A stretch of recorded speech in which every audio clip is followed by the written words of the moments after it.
The void between stars held many secrets, but Lieutenant Commander Raven Walsh never expected to find one quite like this. Her small reconnaissance vessel, the Pathfinder, drifted silently through the darkness of the Carina Nebula's outer rim, its sensors probing the emptiness for any sign of the Nexari battle fleet that had been terrorizing human colonies in this sector. The ship's holographic displays cast a soft blue glow across Raven's weathered face as she studied the sensor readings.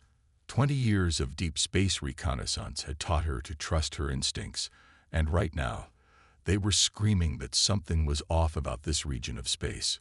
"Commander," called out Lieutenant Zora Puddle from her station at Tactical, "I'm picking up some unusual gravitational distortions about 3 light minutes out. They don't match any known Nexari signatures." Raven leaned forward, her dark eyes narrowing as she examined the data. Could be a trap. The Nexari are getting cleverer with their cloaking technology. "No, this is different," Zara insisted, her fingers dancing across the holographic controls. "The energy pattern. It's old. Really old. And..." She paused, double-checking her readings. "It's human." Those last words hung in the air like static before a storm. Human technology this far out in the frontier was rare enough, but old human tech, that was practically unheard of. After the Great Exodus 3 centuries ago, when Earth's location was deliberately hidden to protect it from alien aggression, most human military assets had been either destroyed or taken back to Sol system. "Show me," Raven ordered, moving to stand behind Zora's station. The tactical display zoomed in on a seemingly empty region of space, but as the sensors penetrated deeper, a massive shape began to emerge from the darkness. "By the stars," Raven breathed. The object was huge, easily 5 kilometers long. Its hull was a dark, almost light-absorbing material, shaped in the distinctive arrowhead design of pre-Exodus human warships. But this was no ordinary vessel. It was a Titan-class battleship, one of the legendary dreadnoughts that had helped humanity survive First Contact. "Running recognition protocols," announced Dr. Vishnu Rao, their science officer, his voice tight with excitement. "Match found in the historical database. Commander, this is the UES Prometheus. She was thought lost with all hands during the Battle of Procyon." Raven felt her heart skip a beat. Every human child knew the story of the Prometheus. It was one of the last ships to engage in combat before the Exodus, holding off an entire alien armada to buy time for the civilian evacuation fleet to escape. The history books listed it as destroyed in action, but here it was, perfectly preserved in the cold embrace of space. "Life signs?" Raven asked, though she already suspected the answer. "None," Vishnu confirmed. "But the ship's quantum core is still intact, just dormant. Theoretically, it could be reactivated." Before Raven could respond, alarms blared across the Pathfinder's bridge. "Multiple warships dropping out of FTL," Zora shouted. "Nexari signatures confirmed. It's their main battle fleet." Through the bridge viewport, Raven watched as dozens of crystalline ships materialized against the backdrop of stars. The Nexari vessels were beautiful in their alienness, all geometric patterns and translucent surfaces that pulsed with internal energy. Beautiful, but deadly. "They haven't spotted us yet," Zora reported. "Our stealth systems are holding." Raven's mind raced. The Pathfinder was a reconnaissance vessel, built for stealth and speed, not combat. Against a single Nexari ship, they might have a chance, but against an entire fleet, they wouldn't last 5 minutes. But the Prometheus, if they could somehow reactivate it. "Dr. Rao, what are our chances of getting that ship operational?" Vishnu's eyes widened. "The systems are ancient, but the quantum core's containment field is still stable. With access to the main engineering section, I might be able to initiate a cold start sequence. But Commander, that's a 300-year-old warship. We have no idea if its weapons still work, or if the AI core is even intact. Better than certain death fighting the Nexari in this scout ship," Raven countered. She turned to address her small crew. Listen up. We've got the most powerful human warship ever built sleeping right next to us, and the biggest Nexari fleet we've seen in years about to notice we're here. I say we wake up the giant. A tense silence fell over the bridge, broken only by the soft beeping of sensor equipment tracking the Nexari fleet's movements. "We'll need to dock," Zara said finally. "I can spot what looks like an auxiliary maintenance port on the Prometheus's ventral hull. It's risky. We'll be completely exposed while making the approach." "Then we better not get spotted," Raven replied, a grim smile crossing her face. "Plot the course, Lieutenant. Dr. Rao, gather whatever equipment you think you'll need to jumpstart a quantum core. We've got a legend to resurrect." As the Pathfinder began its careful approach toward the dormant Titan, Raven couldn't shake the feeling that they were about to change the course of history. Whether that change would lead to salvation or destruction remained to be seen. But one thing was certain. The galaxy was about to remember why humanity had once been feared among the stars. Awakening the giant. The Pathfinder's docking clamps engaged with a metallic thunk that seemed to echo through the ancient hull of the Prometheus. Raven checked the seal on her containment suit one final time before leading her team through the airlock. The emergency lights from their suits cut through darkness that hadn't been disturbed in 3 centuries. "Main engineering should be 17 decks down," Vishnu said, consulting the historical schematics he downloaded. "If the internal transit systems are offline, we'll have to use the maintenance shafts." "What about the bridge?" Zara asked, her rifle sweeping the shadows ahead of them. "First we get power," Raven replied. "Then we worry about control systems." She didn't mention the other concern weighing on her mind, whether the ship's AI core would be friendly when they woke it up. Pre-Exodus AIs were notoriously protective of their vessels. They moved through the massive ship's corridors like ghosts, their footsteps echoing off metal floors that hadn't felt human contact in generations. The air was stale, but breathable. The ship's passive systems had maintained basic environmental integrity all these years. "Commander," Vishnu called out softly, "these readings, they're incredible.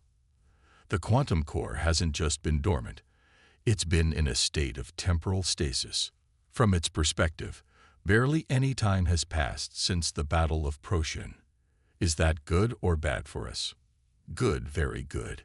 It means all systems should be exactly as they were during the ship's last active moment. No decay, no degradation." Their conversation was cut short by a sudden tremor that ran through the ship. "The Nexari are moving closer," Zara reported, checking her tactical display. "They're conducting a standard search pattern. We've got maybe 20 minutes before they're close enough to detect us." They picked up their pace, descending through the layers of the massive vessel. Each deck told its own story. Crew quarters with personal effects, still laid out as if their owners had just stepped away. Hydroponics bays with the desiccated remains of plants that once fed the crew, and armories filled with weapons that would make modern military historians weep with joy. Finally, they reached main engineering. The chamber was enormous, dominated by the spherical containment housing of the quantum core. Vishnu immediately went to work on the control systems while Raven and Zara secured the perimeter. "This is fascinating," Vishnu muttered as his fingers flew across the ancient interfaces.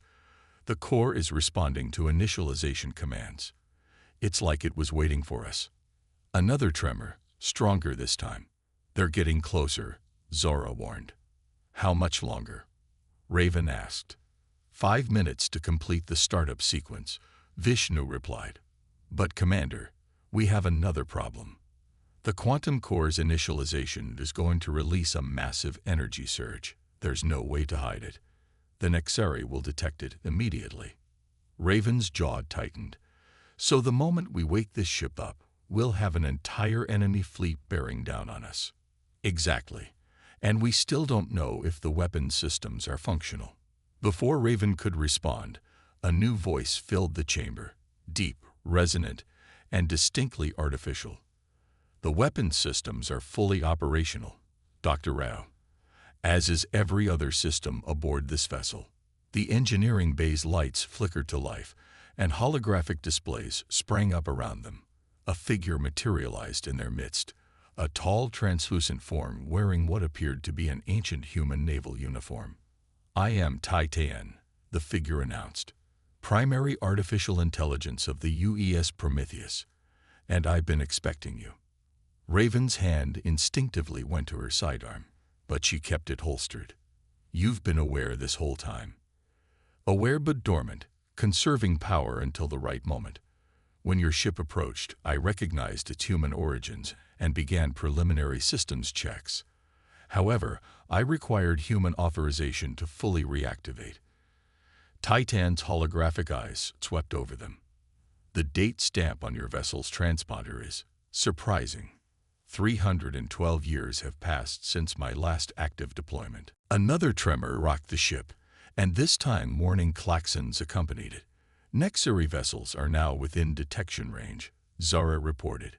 "We've got multiple ships on an intercept course." "Nexary?" Titan's expression darkened. "Accessing your ship's database." "I see." They'd grown bold in humanity's absence. The AI's form seemed to straighten, taking on a more militant bearing. "Lieutenant Commander Walsh, I hereby request permission to reactivate and assume combat duties in defense of human interests. Do you grant authorization?" Raven felt the weight of history pressing down on her. This was the moment. Once she gave that authorization, there would be no turning back. "What are our chances against their fleet?" The Prometheus was designed to engage and defeat enemies technologically superior to humanity, Titan replied. "The Nexary vessels, while advanced, are well within my combat parameters. However, I should warn you, my tactical protocols are aggressive." Another alarm blared. "They're charging weapons," Zara shouted. Raven made her decision. "Titan, this is Lieutenant Commander Raven Walsh of the Human Reconnaissance Force. By my authority, I hereby grant you full reactivation and combat authorization. Wake up this old warrior. It's time to remind the galaxy why they used to fear us." The quantum core flared to life, its power sending waves of energy coursing through the massive ship. Titan's holographic form smiled, an expression that somehow managed to be both reassuring and terrifying. "Authorization accepted. All hands, battle stations. The Prometheus rises again."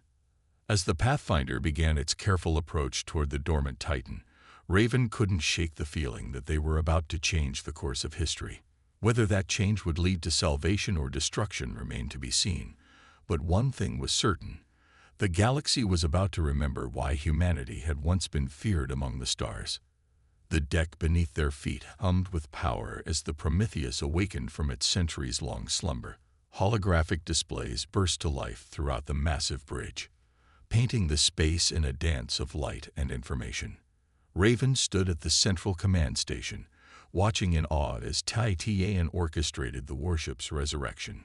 "Main reactor at 90% capacity," the AI reported, its holographic form now stationed beside Raven. "Shield generators online. Weapon systems charging. Detecting 47 hostile vessels on an intercept course." 47. Zara whispered from her position at tactical. "That's more than half their fleet." Titan's expression remained impassive. "The Nexary are aware of this vessel's historical significance. They're committing substantial forces to ensure its destruction." A pause. Then, "Commander Walsh, I suggest you and your crew take command stations. This engagement will require human intuition alongside my processing capabilities." Raven nodded, settling into the captain's chair. It felt both alien and familiar, a piece of humanity's martial past waiting for her to claim it. "Vishnu, take engineering. Zara, stay on tactical. Titan, show us what this ship can do." The AI's hologram smiled. "With pleasure, Commander." Initiating combat protocols. The Prometheus's engines roared to life, pushing the massive vessel away from its hiding place in the nebula. On the main viewport, Raven could see the Nexary fleet approaching, their crystalline ships arranging themselves in an attack formation that would have overwhelmed any modern human vessel. "Enemy fleet is charging primary weapons," Zora reported. They're launching fighters. Interesting, Titan mused. Their technology has evolved, but their tactical doctrine remains predictable. Activating point defense grid. Thousands of small turrets emerged from the Prometheus's hull, tracking the incoming fighters with impossible precision. The space around the ship erupted in a web of energy beams, each one finding its mark with deadly accuracy. Nexari fighters disappeared in balls of crystalline fragments. By the stars, Vishnu breathed from his engineering station. The targeting systems are operating at quantum speeds. They're calculating trajectories before the enemy ships even begin their attack runs. The larger Nexari vessels opened fire, their energy weapons converging on the Prometheus's position. Raven gripped her chair, expecting devastating impacts, but instead watched in amazement as the shots dissipated harmlessly against the ship's shields. Adaptive shield modulation, Tian explained. The system learns from each impact, adjusting frequencies to maximize defensive efficiency, a technology that was apparently lost during the Exodus. There was a note of sadness in the AI's voice at that last statement. Multiple enemy capital ships moving to surround us, Zara called out. They're trying to box us in. Raven leaned forward. Titan, what's our main offensive capability? The Prometheus carries a variety of weapon systems, but perhaps a demonstration is in order. The AI's form shimmered, charging primary lance array. Massive panels along the ship's hull slid aside, revealing weapon ports that began to glow with building energy. The Nexari fleet, seeming to recognize the threat, started evasive maneuvers. Lance array charged, Titan announced. Target solutions calculated. Commander Walsh, your order? Raven didn't hesitate. Fire. The Prometheus unleashed its fury, beams of concentrated energy, each one powerful enough to rival a small star, lanced out from the ancient warship. They struck with surgical precision, cutting through the Nexari vessel's advanced shields like they weren't there. 3 enemy capital ships vanished in expanding clouds of crystalline debris. Holy, Zora breathed. Their shields didn't even register on the impact scale. How is that possible? Phase-shifted particle acceleration, Titan explained, even as it directed the point defense grid to destroy another wave of fighters. The beams exist partially outside normal spacetime until moment of impact. Shielding against them is problematic. The Nexari fleet's formation wavered, clearly unprepared for this level of resistance. Their return fire became erratic, desperate. They're attempting to regroup, Titan observed. Shall we press the advantage? But Raven had noticed something in the tactical display. Wait. Their formation. They're not just regrouping. They're protecting something. Zara, scan the rear of their fleet. Commander, Titan interjected, I should warn you that the lance array requires 30 seconds to recharge. If we delay our attack. Do the scan, Raven insisted. Zara worked her controls, then gasped. Transport signatures. They're evacuating a colony. The energy readings match known Nexari slave processing ships. Raven's blood ran cold. The Nexari were known for raiding less advanced worlds, taking entire populations for their labor camps. This wasn't just a battle fleet. It was a raiding force returning from a successful hunt. Titan, how many people can those transport ships hold? Based on known Nexari configurations, approximately 50,000 per vessel. I'm detecting 3 such ships. 150,000 souls, Raven whispered. She stood from her chair, her decision made. Titan, plot a course through their line. We're not just here to fight. We're here to liberate. The AI's holographic form studied her for a moment, then nodded with what looked like approval. Course plotted. But Commander, breaking their formation will expose us to concentrated fire from all sides. Even our shields have limits. Raven looked around at her small crew, seeing the same determination in their eyes that she felt. The Prometheus didn't hide for 300 years, just to watch more innocent people disappear into Nexari slavery. Titan, prepare for full combat engagement. It's time to show them what a real warship can do. As the ancient vessel's engines flared brighter, powering them toward the enemy line, Raven could have sworn she heard something in Titan's voice that sounded like pride. All hands, brace for combat maneuvers. The Prometheus goes to war. The Prometheus surged forward, its massive form cutting through space like a blade. The Nexeri fleet's formation tightened, presenting a wall of crystalline warships between the ancient human vessel and their precious cargo of enslaved colonists. Multiple targeting locks, Zara reported, her fingers dancing across the tactical controls. They're coordinating their fire. Braced for impact, Titan announced, implementing dynamic shield patterns. The space around them erupted in a storm of energy weapons. The Nexeri strike was perfectly coordinated, designed to overwhelm any normal defense system. But the Prometheus was far from normal. Its shields flickered and pulsed, creating complex geometric patterns that scattered and redirected the incoming fire. Shield efficiency at 87%, Vishnu called from engineering. The quantum core is handling the load, but we can't take sustained fire like this forever. Raven gripped her command chair as the ship shuddered under the assault. Titan, what's the status of the Lance array? Recharge complete. However, Commander, I should note that our current tactical position allows for a more interesting option. The AI's holographic form gestured, bringing up a new weapon schematic. The Prometheus carries a specialized system designed for exactly this type of scenario. The display showed what looked like a network of gravity projectors arranged throughout the ship's hull. The Stellar Dance Array, Titan explained. It creates localized space-time distortions that, in English, Titan, it turns their own formation against them. Commander, shall we demonstrate? Raven nodded grimly. Do it. The Prometheus's hull began to pulse with new energy patterns. The space around them seemed to ripple and twist. Suddenly, several Nexeri ships found themselves being pulled from their positions, their own mass working against them as space itself bent and warped. By the void, Zara breathed, watching as the enemy formation began to break apart. We're using their own gravitational fields to disrupt their fleet coordination. Titan's avatar smiled. The Stellar Dance Array creates a cascade of micro-singularities, each one precisely calculated to. Less physics, more fighting. Raven interrupted. Target those slave ships. The ancient warship plowed forward through the gap created in the enemy line, its point defense grid working overtime to swat away desperate fighter attacks.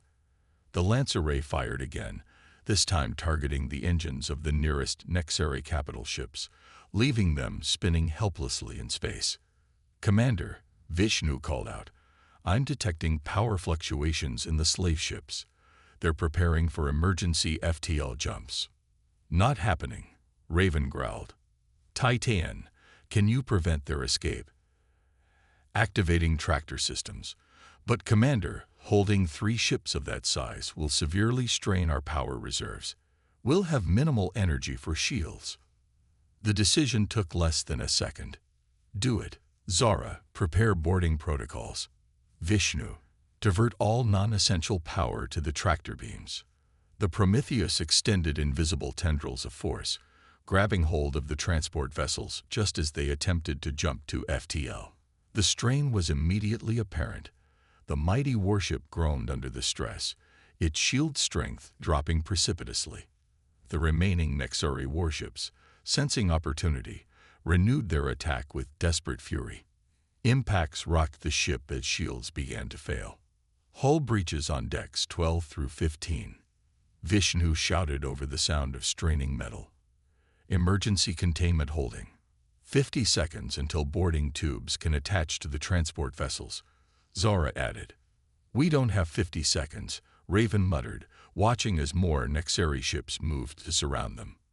Titan, options. The A's form flickered as it divided processing power between multiple systems. There is one possibility, Commander. The Prometheus carries a prototype system that was never officially documented. Project Lightbringer. More ancient superweapons. Not a weapon. A defense system designed to protect civilian evacuations during the darkest days of the pre-Exodus wars. But using it will drain our remaining power reserves. We'll be vulnerable. Another impact rocked the ship. We're already vulnerable. Do it. Initiating Project Lightbringer, Titan announced. All hands brace for quantum field expansion. For a moment, nothing seemed to happen. Then, gradually, a soft golden light began to emanate from the Prometheus's hull. It spread outward in a sphere of pure energy, enveloping not only the ancient warship but the captured transport vessels as well. The Nexeri ships opened fire again, but this time their weapons couldn't penetrate the golden barrier. More than that, each impact seemed to strengthen the field, making it shine brighter. The Lightbringer field converts enemy fire into additional defensive energy, Titan explained, a rather elegant solution to the problem of protecting evacuation ships. We now have 3 minutes of absolute protection, sufficient time to secure the transport vessels and begin liberation procedures. Raven watched in awe as boarding tubes extended from the Prometheus, connecting with the Nexeri slave ships. Begin immediate evacuation of the colonists. Get them to our secure holding base. She turned to Zara. Take a security team and oversee the transfer. Those people have been through enough. Let's show them they're in friendly hands. As her crew sprang into action, Raven stood at the command station, watching the Nexeri fleet continue their futile assault against the Golden Shield. Titan, once the colonists are secure, how quickly can we restore power to offensive systems? The recharge sequence will take approximately 45 seconds, though I feel compelled to point out that running from this fight would be the tactically sound choice. Raven's expression hardened. We're not running. Those transport ships are heading back to Nexeri space, and I want to send a message.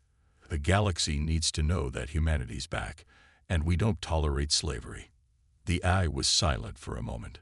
The Prometheus was built to protect humanity and its values, it said finally. I find your interpretation of that mission satisfying. Preparing combat systems for reactivation.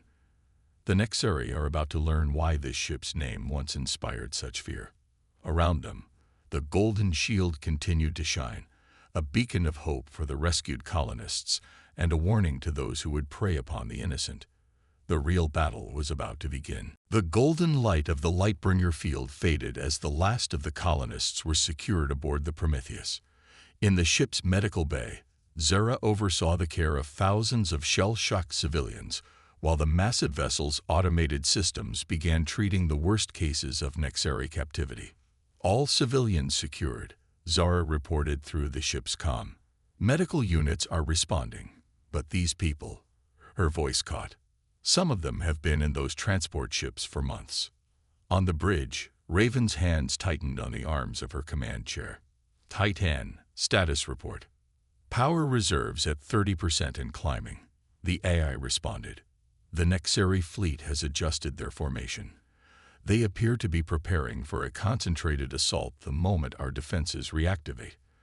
They've also called for reinforcements, detecting multiple FTL signatures at the edge of the system. How many ships are we looking at? Current count stands at 73 capital ships, with an estimated 30 more en route. They seem displeased about our intervention. Vishnu looked up from his engineering station. Commander, we got over 10,000 civilians aboard. If we take serious damage, we won't. Raven interrupted. She stood, addressing both her crew and Titan's holographic form. This ship, this moment, it's more than just a battle. Humanity has been in hiding for 3 centuries, watching as powers like the Nexeri prey on those weaker than themselves. Well, that ends today. She turned to Titan. You fought the worst battles in human history. Show me what this ship can really do. The AI's form seemed to sharpen, taking on an almost fierce aspect. With pleasure, Commander. Initiating full combat protocols. All restrictions lifted. The Prometheus's hull began to transform. Panels shifted, revealing weapon systems that had only existed in legend. The quantum core's hum changed pitch, becoming something that resonated in their bones. What they're about to witness, Titan announced, hasn't been seen since the Battle of Procyon, initiating Thanatos Protocol. Space itself seemed to darken around them as the Prometheus gathered its power. The Nexeri fleet opened fire, their crystalline ships launching everything they had at the ancient human warship. This time, the Prometheus didn't just defend, it responded.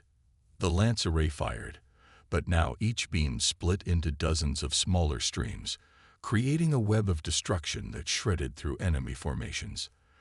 The stellar dance array activated again, but instead of simply disrupting enemy ships, it began to fold space around them, trapping entire squadrons in localized time distortions. By the stars, Vishnu breathed, watching his readings. The ship is actually manipulating the quantum fabric of space-time itself.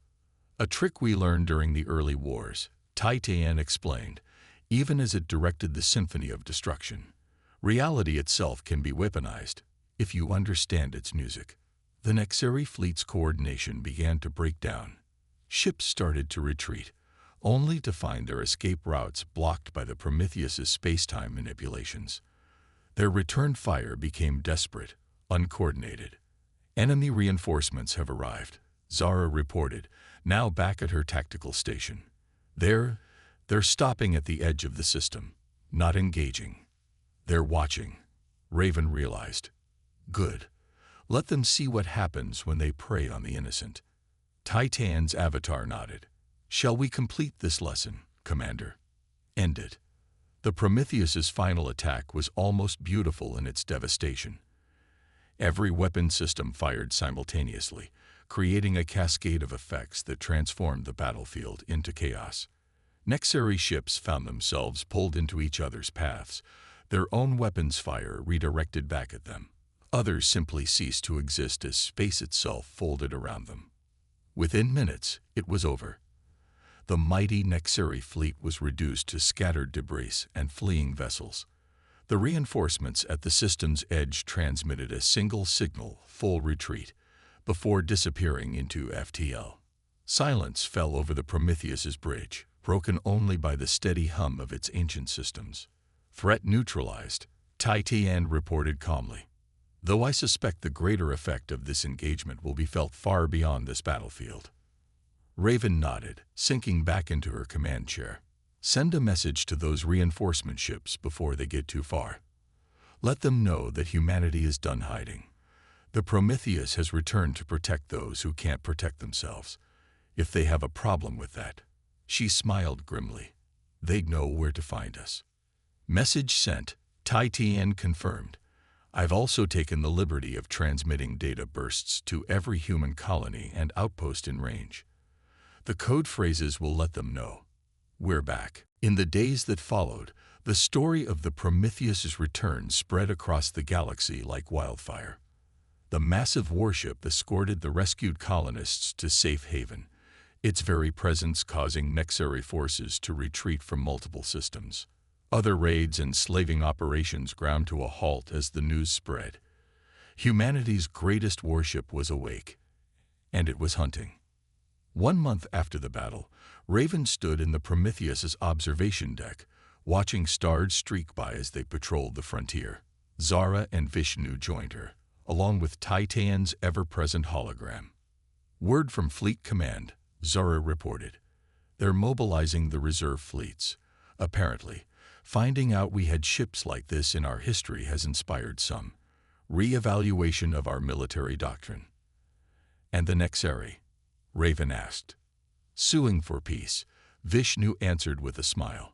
Amazing how discovering your opponent has reality-warping superweapons changes diplomatic priorities. Titan's form flickered thoughtfully. The Prometheus was never meant to simply win battles, Commander. It was designed to change them, to demonstrate that humanity could not be underestimated or oppressed. I would say we've succeeded in that mission. Raven watched as another star system came into view. Somewhere out there, she knew, other powers like the Nexeri were reassessing their plans, their assumptions about humanity's place in the galaxy. Good. Let them worry. Let them wonder what other forgotten giants might be sleeping among the stars. Titan, she said finally, plot a course to the next frontier. We've got a lot of catching up to do. The ancient warship's engines flared brighter as it accelerated into the unknown, carrying with it humanity's renewed promise to the galaxy. Never again would the innocent be abandoned. Never again would humanity stand idle in the face of tyranny. The sleeping giant was awake, and the galaxy would never be the same.